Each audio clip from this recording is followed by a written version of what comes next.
Halo semuanya, hari ini kita akan membahas salah satu topik ya dalam materi genetika yaitu analisis pedigree.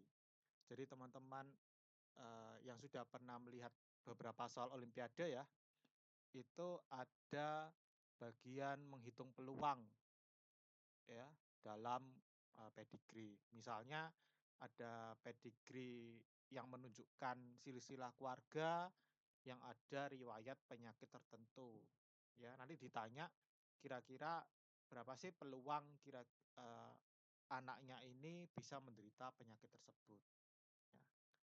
Nah, sebelum kita belajar hal tersebut, kita lihat ya, simbol-simbol apa yang ada di pedigree, ya.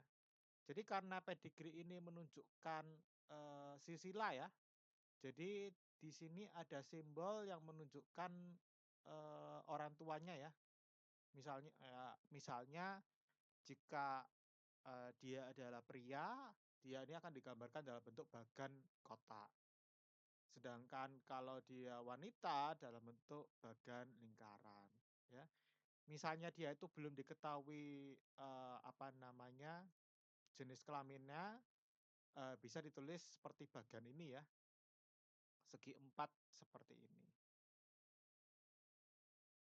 Nah, jika kan ini kaitannya tentang beberapa penyakit ya biasanya ya. Jadi jika dia itu bagannya berwarna putih, dia ini artinya unaffected ya, berarti normal ya. Jadi fenotipnya normal ya. Sedangkan kalau dia itu menderita penyakit tersebut ya, bagannya akan digambarkan berwarna hitam ya, seperti ini gitu. Nah, jika kalau individu tersebut diketahui sudah meninggal, nanti akan dicoret ya. Seperti gambar yang sebelah kanan ya ini ya. Jadi dia kecoret ya. Dan yang bawahnya itu kita bisa lihat ini apa. Jadi biasanya kalau dalam suatu, keluarga itu kan ada kemungkinan ada perkawinan antara kerabat dekat ya. Nah, itu nanti perkawinannya itu digambarkan dalam bentuk garis double seperti ini.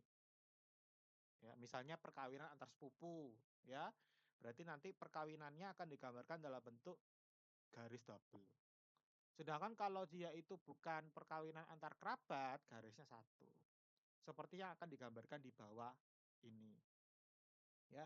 Jadi kalau kita lihat yang di bawah, itu kan ceritanya kan ada seorang pria, ya, di generasi pertama, ya, kita lihat ya di sini ya.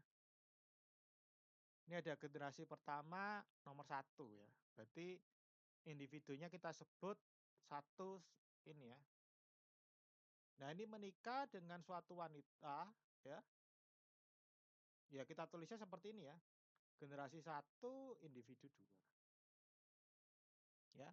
Nah, yang si wanita ini dia itu tidak ini ya, menderita penyakit tersebut ya, berarti fenotipnya normal. Sedangkan si prianya ini, menunjukkan fenotip hal tersebut. Nah, nanti garis ke bawah ini akan menunjukkan keturunan yang mereka punyai ya. Di sini keturunan yang mereka miliki ya, ini disebut generasi 2 ya. Ada 2 individu ya, satu dan 2. Berarti bisa kita tulis seperti ini ya,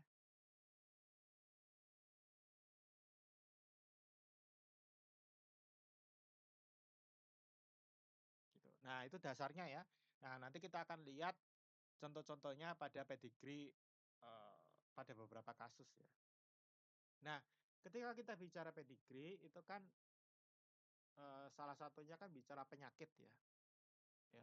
Nah, dalam genetika ketika penyakit itu diturunkan itu kan banyak modenya, banyak tipenya, ya. Nah, di sini ya pada kesempatan ini saya akan menunjukkan beberapa tipe ya, yang umum ya, yang umum kita temui di soal olimpiade biologi SMA, ya. Jadi pertama, itu adalah pedigree yang menunjukkan, penyakit ya, autosomal resesif, ya. Jadi di sini poin pertama dia autosomal ya. Jadi autosomal berarti gennya ini bukan pada kromosom seksual, tapi ada di autosom, ya. Nah, memang bedanya apa? Jadi ketika penyakitnya itu, alelnya itu berada di kromosom autosom, ya, itu artinya baik cowok dan cewek, peluang menderita penyakit itu sama, ya, karena tidak ada hubungan dengan seksualnya. Jadi baik cowok maupun cewek, ya, kemungkinan menderita penyakit ini itu sama. Ya, itu kata kuncinya. Tapi ketika nanti kita bicara penyakit yang gennya ini berada di kromosom seksual, hal ini akan membuat jenis kelamin yang berbeda itu memiliki peluang menderita penyakit yang berbeda pula. Gitu. Itu poinnya ya. Nah, selanjutnya di sini adalah dia autosomal resesif, ya. Nah, resesif kan apa sih arti resesif? Jadi penyakitnya ini bisa muncul ketika dia memiliki dua alel tersebut bersamaan, ya.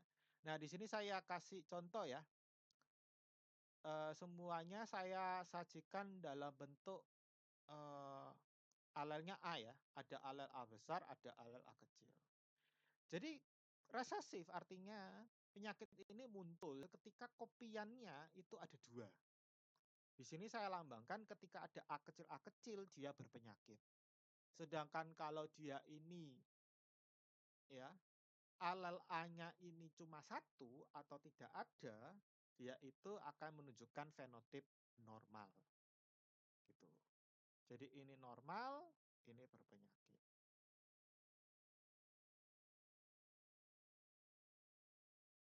Nah, kemudian kita akan aplikasikan di pedigree sebelah kiri, ya. Di sini ada sebuah pedigree ya, ya. Jadi apa sih ciri-ciri yang bisa kita lihat dari pedigree autosomal resesif, ya. Pertama, kalau kita lihat ya di sini. Poin ini sudah saya bahas tadi ya. Jadi dia itu terlihat peluangnya muncul di pria dan wanita itu sama. Ya, karena dia autosomal ya. Jadi baik pria maupun wanita itu peluang menderita penyakitnya sama. Ya. Kedua, ini ada sebuah tendensi ya. Dia itu bisa mengalami skip generation. Ya. Tapi sebenarnya tidak harus ya, tapi di sini bisa. Ya, maksudnya skip generation tuh bagaimana? Jadi kalau kita lihat di sini pada generasi ketiga itu tidak ada individu yang menunjukkan fenotip penyakitnya. Tapi di generasi keempat itu bisa muncul, ya.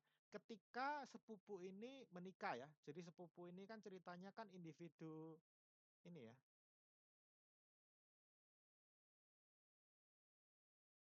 Ya, ini kan sepupu ya dari pedigree ini. Ketika mereka berdua menikah, itu salah satu anaknya ini bisa berpenyakit, ya. Kenapa ini bisa terjadi? Karena pada generasi ketiga itu mereka semua memiliki alel dominan, ya, sehingga sifatnya itu tertutupi. Nah, sedangkan pada generasi keempatnya karena apa ya, karena keacaan akhirnya penyakit ini bisa muncul karena ada 2 alel resesif yang bertemu. Jadi individu 4-2 ini genotipnya A kecil ya.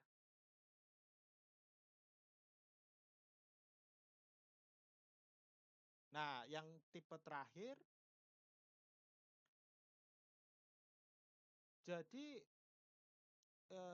apa namanya, autosomal resesif ini biasanya muncul ketika hasil persilangan antara individu yang berkerabat dekat, ya. Jadi ini juga ada kaitan dengan teorinya ya. Jadi ketika perkawinan kerabat itu terjadi, itu kan homosigot itu kan kemungkinan homosigot naik, ya. Jadi ketika perkawinan antar kerabat dekat, ya, atau disebut inbreeding itu terjadi, kemungkinan anaknya homosigot itu meningkat. Nah, masalahnya penyakit-penyakit autosomal resesif ini terjadi ketika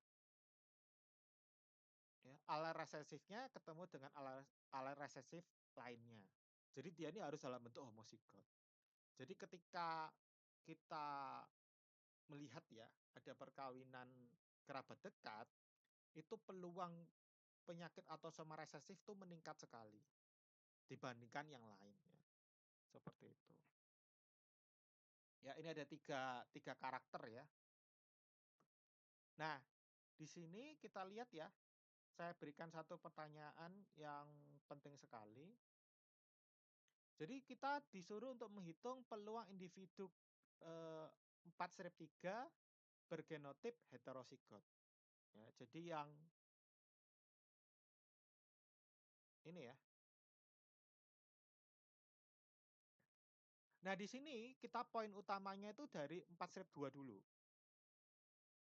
4-2 itu A kecil A kecil. Nah, kita harus ingat, anak itu kan dapat setengah dari ayah, dapat setengah dari ibu. Artinya, bapak ibunya itu pasti masing-masing menyumbang A kecil. Tapi, karena ayah ibunya ini berfenotip normal, mau nggak mau mereka ini pasti genotipnya adalah A besar A kecil, A besar A kecil.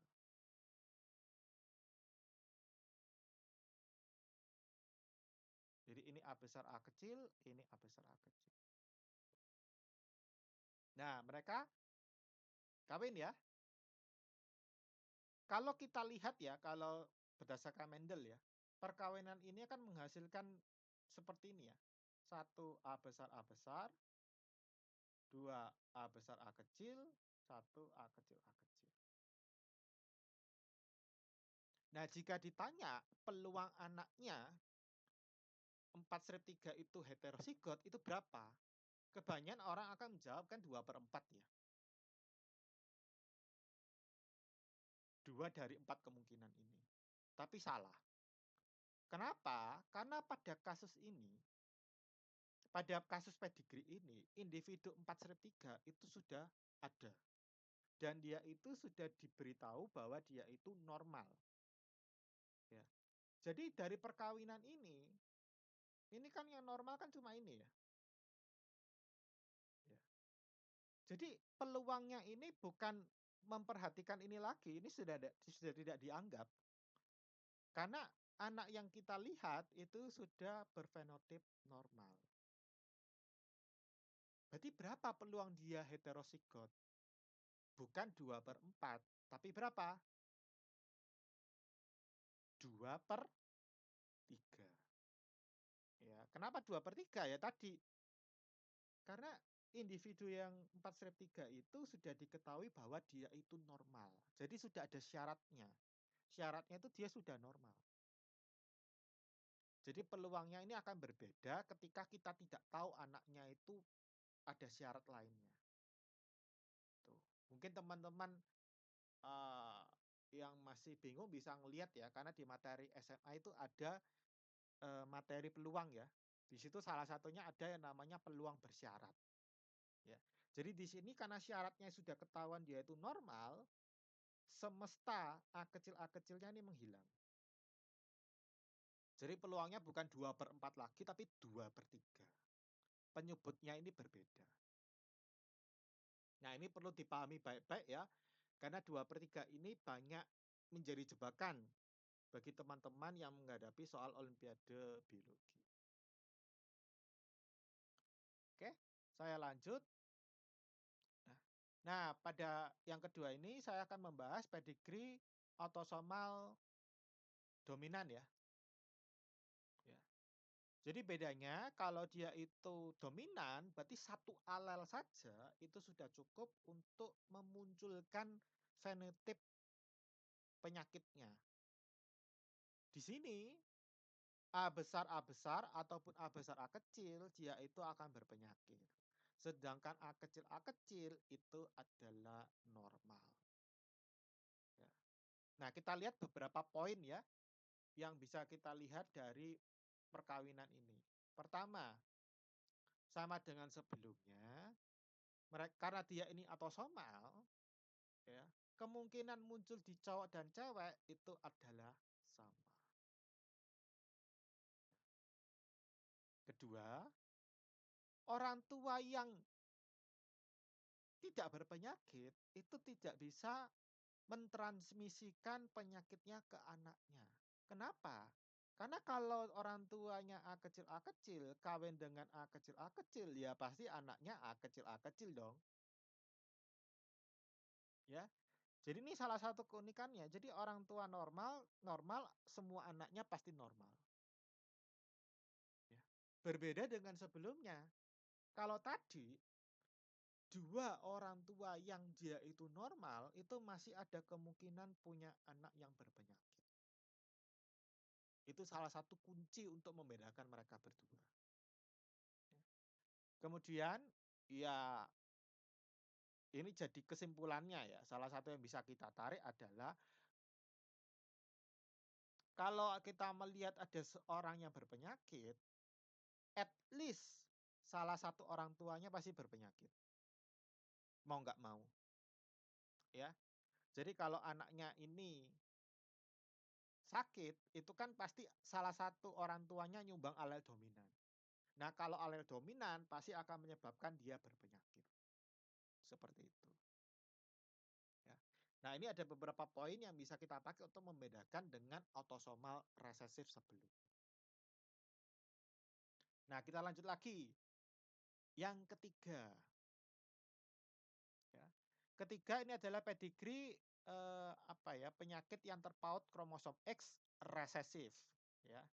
Jadi poin pertama, penyakitnya ini terpaut kromosom X, ya.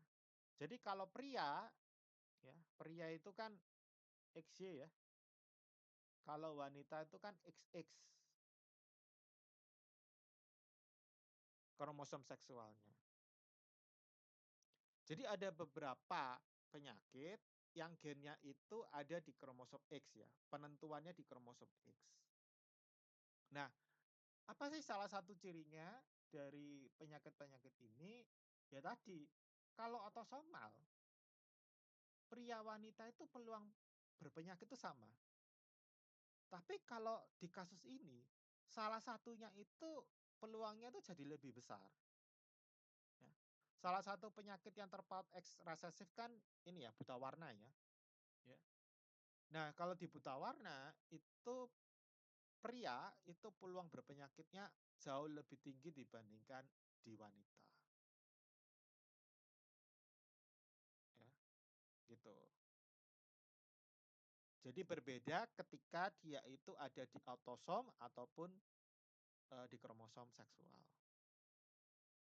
Di sini kita lihat ya, jadi di pria ini ada 2 kemungkinan, genotip ya, XA besar Y, XA kecil Y. Jadi kalau dia XA kecil Y, dia akan berpenyakit. Untuk wanita, dia itu kan ada 3 kemungkinan genotip ya. Dia hanya berpenyakit jika dia ini ada XA kecil, XA kecil. Jadi dia ini dalam bentuk homozigot.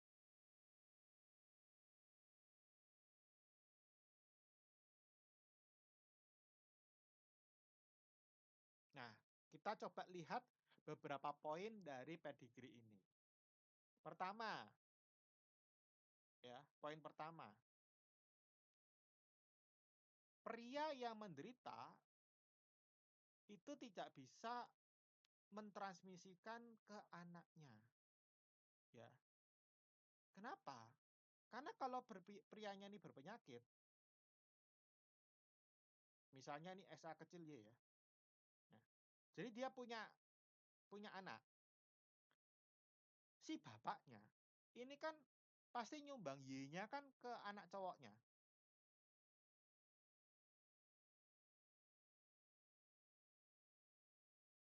Mau nggak mau si bapaknya ini hanya nyumbangin kromosom Y-nya.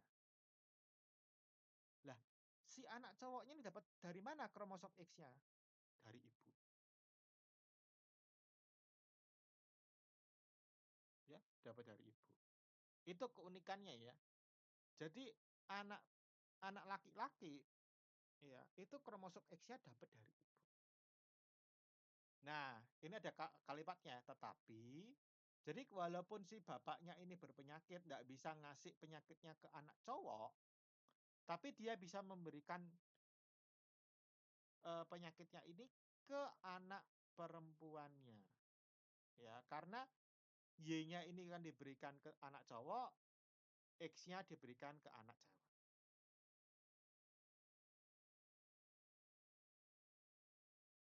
gitu. Nah, di sini ada poinnya, ya.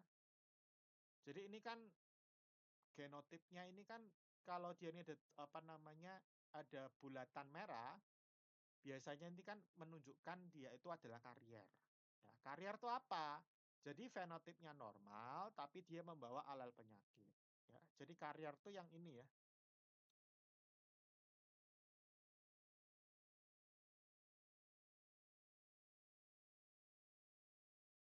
Jadi individu generasi 3 strip 7 itu karier ya. Jadi XA besar, XA kecil. Nah, karena dia ini membawa salah satu X-nya ini adalah XA kecil, dia bisa memberikan XA kecil ini ke anak cowoknya. Ya, karena itu kan poin ketiga ya, ya. Barulah si XA kecil ini bisa diberikan ke anak cowok. Nah, karena itulah baru saja muncul ya anak cowok berpenyakit di sini.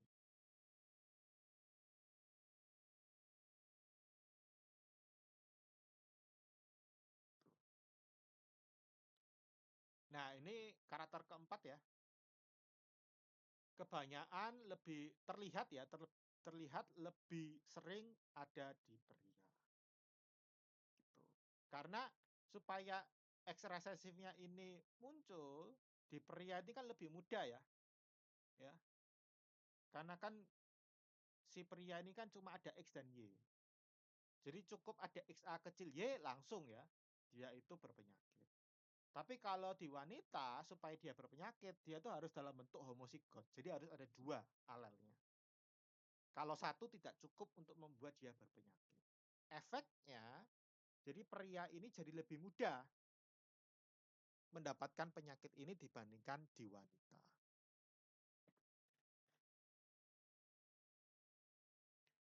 Ini yang ketiga ya. Nah, kita lanjut ke yang keempat. Yang keempat ini adalah pedigree penyakit terpaut X sifatnya dominan ya. Mungkin perbedaannya yang paling signifikan di wanita ya. Jadi di wanita dari 3 genotip, asalkan dia ini punya XA besar, cukup satu alel, dia langsung menunjukkan fenotip berpenyakit. Artinya, kalau kita lihat, ya, ini akan lebih sering kita temukan di wanita peluangnya jika dibandingkan di pria. Ya hampir kebalikannya dengan yang sebelumnya ya, seperti itu. Oke, kita lihat beberapa karakternya. Yang pertama, umumnya tidak ada skip generation. Ya, kenapa? Karena kalau penyakit dominan itu kan cukup satu alel dia berpenyakit ya. Jadi untuk satu generasi itu tidak berpenyakit semua itu cukup sulit. Ya. Kemudian ini ada keunikannya ya. Ketika kita punya pria berpenyakit, semua anak wanitanya itu berpenyakit. Kenapa? Karena kalau si bapaknya ini XA besar Y, X-nya kan diberikan ke anak pria ya. Nah, X-nya kan ke wanita. Jadi otomatis anaknya yang wanita ini semua pasti kena berpenyakit semua. Gitu. Jadi ini kan agak unik ya kalau kita lihat ya. Ini kenapa kok berpenyakit langsung semua ini wanita semua. Jika si bapaknya ini berpenyakit. Gitu. Lanjut, ini ada salah satu karakter lainnya ya. Jika seorang wanita berpenyakit heterozigot ya, dia ini menikah dengan pria ya yang apa namanya normal ya, separuh ya. separuh anak pria dan separuh anak betina bukan betina ya karena manusia ya. Si anak wanitanya ini dapat, apa namanya, penyakitnya, ya. Jadi kan ini si bapaknya ini kan otomatis pasti ini ya, normal ya, kawin dengan misalnya ini heteroziggot ya. Jadi kalau kita kawinkan di sini ya, ini kan baik di wanita maupun pria, ya anak wanita pun anak pria, itu peluang kena penyakit atau tidak itu 50-50 ya, itu untuk kasus yang di bawah ini ya.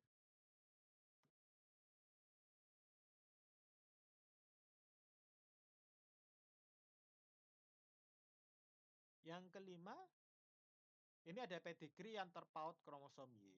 Nah, yang 5 ini pasti kaitannya dengan yang terpaut kromosom X resesif, ya.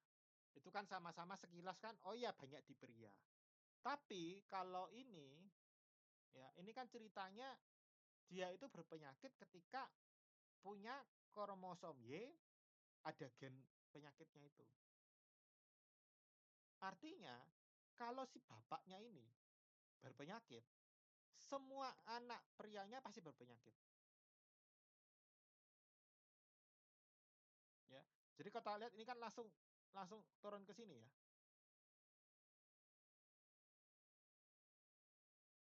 ya. Nah, individu 2 strip 6 ini akan membuat anak prianya berpenyakit semua, seperti itu. Nah, ini beda dengan yang tadi ya, yang termaut X resesif. Hati-hati karena keduanya ini kan sekilas kalau kita lihat, "Loh, kok banyak di cowok ya?" Tuh, tapi aliran aliran alel yang penyebab penyakitnya ini berbeda.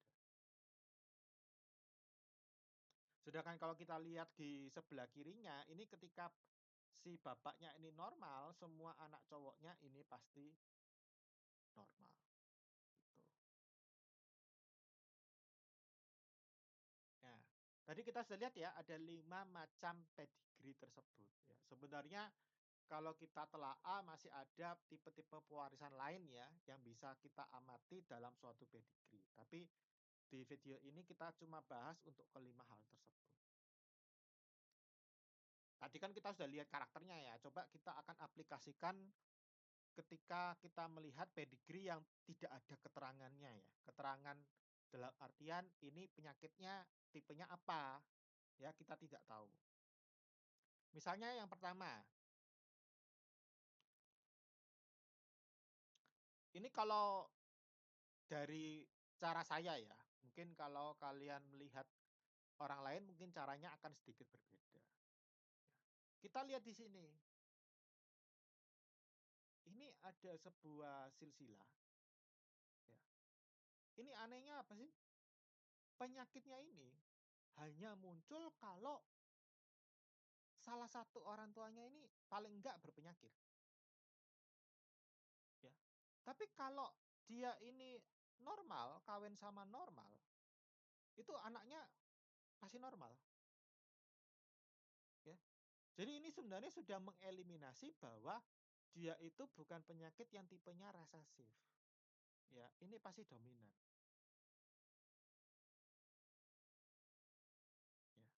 Jadi peluang resesif itu sudah tidak. Karena kenapa? Ini kan berpenyakit ini kan paling tidak salah satu orang tuanya kan berpenyakit, seperti itu. Ya, jadi resesif coret, ya. Sekarang ini dominan. Nah, masalahnya dominan itu kan ada 2 kemungkinan ya, antara dia itu terpaut kromosom X atau dia itu autosomal. Ya, biasanya saya mengeliminasinya dari yang terpaut kromosom X dulu, ya. Misalnya, ya, kita pakai pemisalan ya biar lebih bisa dibayangkan. Ini kalau misalnya benar-benar X dominan penyakitnya. ini kan ketika si bapaknya ini punya anak, harusnya kan semua yang wanita kan kena ya. Semua anak wanitanya kan harus kebagian XA besar. Langsung otomatis berpenyakit dong, harusnya, ya. Tapi kenyataannya kan ini tidak, ya, tidak seperti itu, ya. Artinya ini tidak mungkin dia itu terpaut kromosom X dominan, ya. Jadi dia ini lebih mungkin autosomal dominan,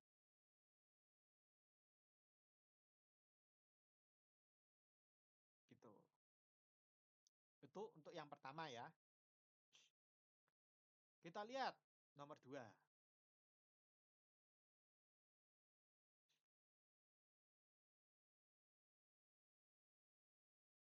Wah, pertama, ini kalau kita lihat ya, individu yang berpenyakit itu kan muncul ketika orang tuanya paling tidak satu berpenyakit. Ya. Jadi ini dominan, ya. Penyakitnya alelnya dominan. Kemudian kita butuh tahu dia itu autosomal ataupun terpaut kromosom X. Ya. Nah, ini kan kebetulan ya ternyata ya. Ini anehnya apa? Kenapa kok ini cowok berpenyakit? Semua anak ceweknya itu berpenyakit. Ini juga ya, ini juga. Ini kan aneh ya. Aneh banget itu. Ya. Berpola sekali ya. Jadi kalau bapaknya nih berpenyakit, semua anak ceweknya nih berpenyakit. Ya. Nah, artinya ini kemungkinan besar dia itu penyakitnya alelnya terpaut kromosom X, ya, lalu sifatnya dominan. Seperti itu.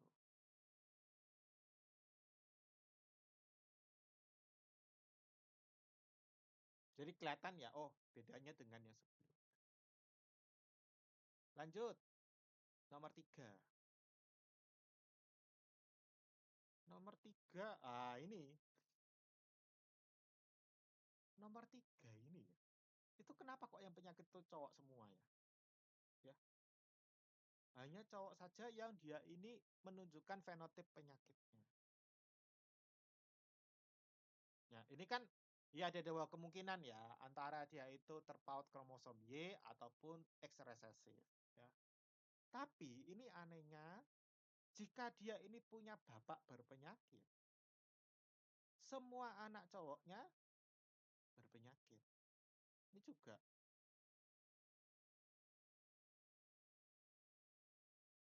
ya. Jadi penurunannya itu mengalir dari bapak yang berpenyakit punya anak, semua anak cowok berpenyakit. Nah, artinya penyakitnya ini alelnya disebabkan pada gen yang ada di kromosom Y.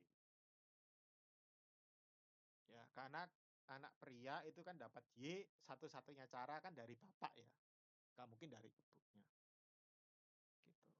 Ini untuk yang nomor 3 ya. Lanjut, di sini ada nomor 4 ya. Nah, ini sedikit berbeda ya dari yang tadi ya. Misalnya, ini normal punya anak sakit, ini normal punya anak sakit, ini normal punya anak sakit, ya. Hal ini bisa terjadi kalau alelnya itu sifatnya resesif, ya. Jadi di orang tuanya ini tertutupi, tapi di anaknya bisa muncul ya, karena berada dalam bentuk homozigous, gitu. Nah, sekarang kan jadi pertanyaan, resesifnya ini antara di terpaut kromosom X ataupun dia ini autosomal ya. Pertama, kita lihat, ini kenapa kok di cowok semua ya? Ya, benar ya, ini yang sakit ini cowok semua ya, ini kan aneh sebenarnya ya. Ketika kita lihat di beberapa generasi, ini kenapa di cowok semua? Ya. Jika memang dia ini benar-benar autosomal antara cowok dan cewek, itu peluangnya adalah sama. Ya, jadi ini lebih masuk akal, ini terpaut X ya, resesif.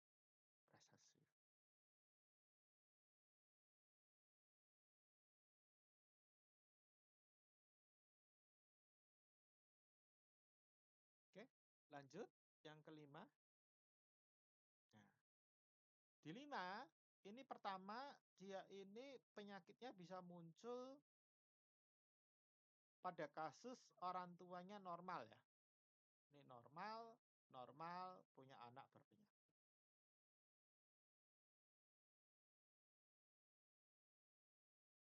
Ya. Berarti dia resesif ya.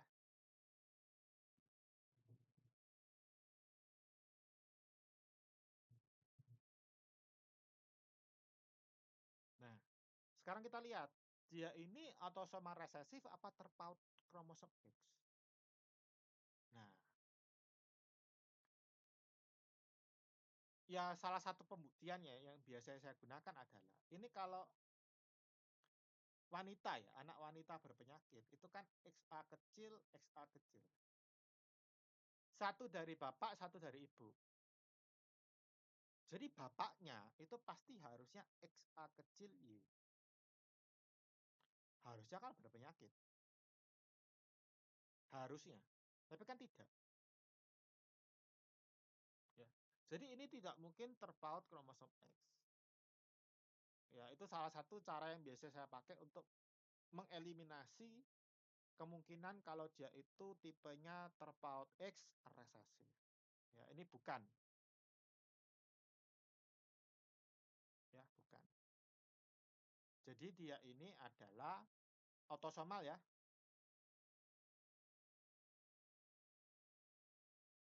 resesif.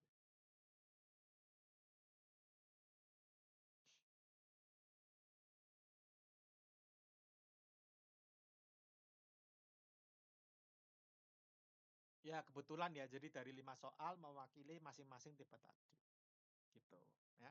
Jadi 5 soal pertama ini kita hanya berkutit ya untuk melihat bagaimana menentukan dia tipenya yang mana. Nah, selanjutnya bagaimana kalau kita ngitung peluang? Ya, misalnya di sini ya, ada sebuah pedigree. Jika penurunan penyakit adalah autosomal resesif, peluang individu tanda tanya menderita penyakit tersebut adalah ya. Jadi ini sudah saya tegaskan ya, dia ini autosomal resesif. Jadi mudahnya ya kita bisa tulis ya, semua yang berpenyakit ini kan berarti A kecil ya.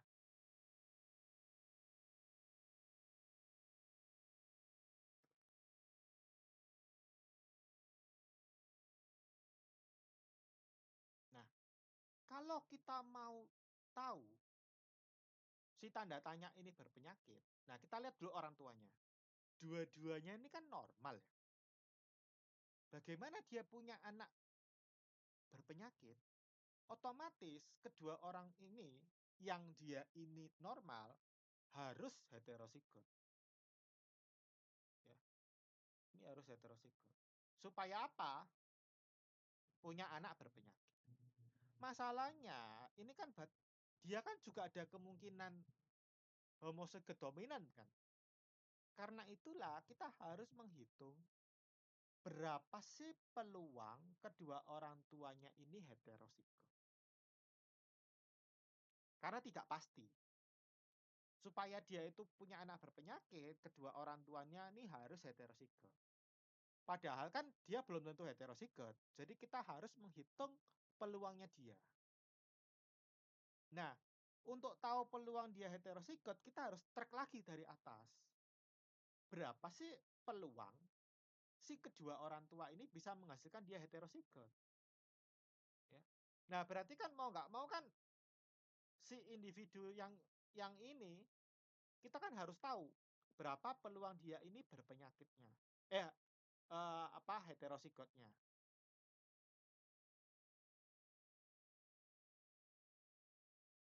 Nanti pasti ada yang tanya, loh Kak, ini kenapa nggak dianggap? ya. Karena biasanya di soal olimpiade itu mengatakan bahwa penyakitnya itu adalah penyakit langka. Dalam kasus penyakit langka, individu dari luar keluarga itu biasanya tidak membawa aral penyakit. Ya, biasanya ya. Jika tidak ada informasi apa-apa, individu dari luar keluarga ini tidak membawa aral penyakit. Ya, jadi dia ini kemungkinan besar A besar A besar. Jadi kita tinggal mencari individu 2 strip 2 itu berapa sih peluang dia ini heterosigot, gitu. Nah, supaya tahu peluangnya ya kita harus tahu orang tuanya ya, gitu. Nah, di sini karena individu 2 strip 1 ini adalah homozigot resesif dan orang tuanya dua-duanya normal, mau nggak mau ini pasti heterozigot. Iya kan? Karena kan dia harus dapat satu dari ibu, satu dari ayah, ya. Berarti orang tuanya ini dua-duanya adalah heterozigot. Nah, berapa peluangnya mereka berdua punya anak tadi, yang ini, 2 strip 2.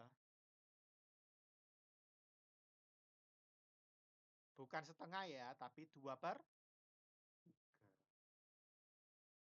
Seperti yang sudah saya jelaskan sebelumnya. Karena dia ini sudah diketahui normal, itu kan antara dia ini 1 A besar, 2 A besar A kecil. Jadi peluang dia heterozigot itu 2 dari 3. Jadinya peluangnya 2. Nah, heterozigot ini kawin dengan A besar A besar. Berapa peluang anaknya ini A besar A kecil? Ya. Jadi peluang A besar A kecil kawin A besar A besar menghasilkan A besar A kecil.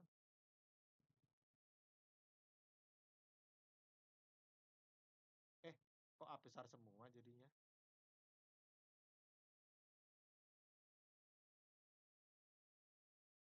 Jadi A besar A kecil setengah, A besar A besarnya setengah.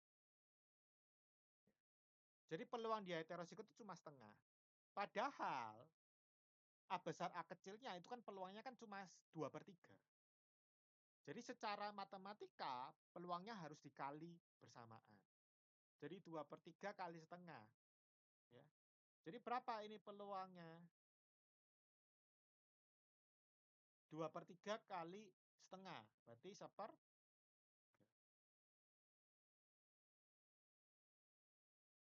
dari sisi si ibu sekarang yang sebelah kanan.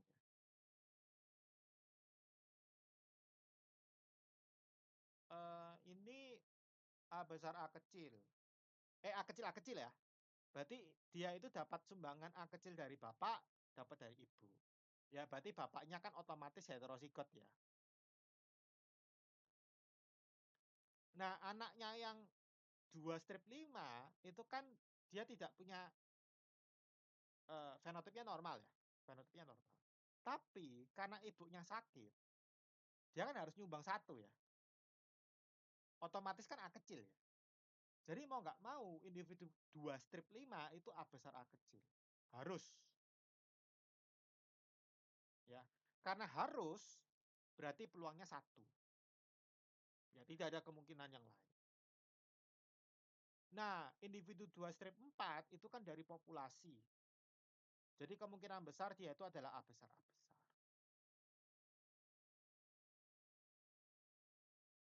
Nah, ini punya anak.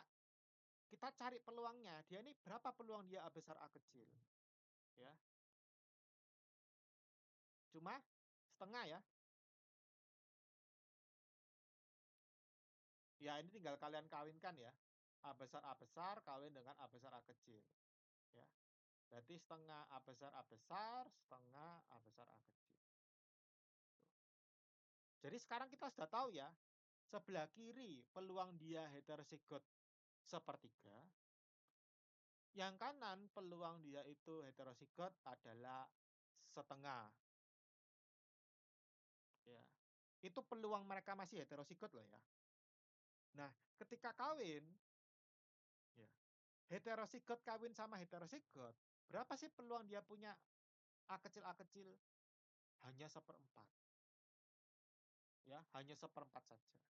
Nah, apakah jawabannya seperempat? Ya tentu saja tidak, ya, karena kan tadi yang kita kawinkan, dia heterozigot ini peluangnya sepertiga, ini setengah. Jadi harus dikali dulu, sepertiga kali setengah,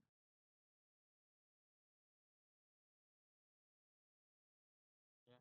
Ini kita menghitung peluang mereka kawin dulu. Nah, punya anak berpenyakitnya berapa? Cuma seperempatnya doang, ya. Jadi berapa?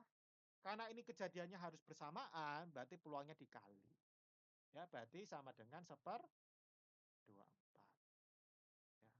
seperti itu. Jadi peluang tanda tanyanya ini berpenyakit itu adalah 1/24. Kadang-kadang ya, kalau di soal olimpiade kan ditanya, berapa peluang yang tanda tanyanya itu normal? Jadi kalau dia peluang berpenyakitnya ini 1/24, berarti berapa peluang dia ini berpenyakit? Ya sisanya dan kan total peluang itu kan satu ya. Jadi peluang dia ini normal itu adalah satu dikurangi 1/24. Berapa itu? 23/24.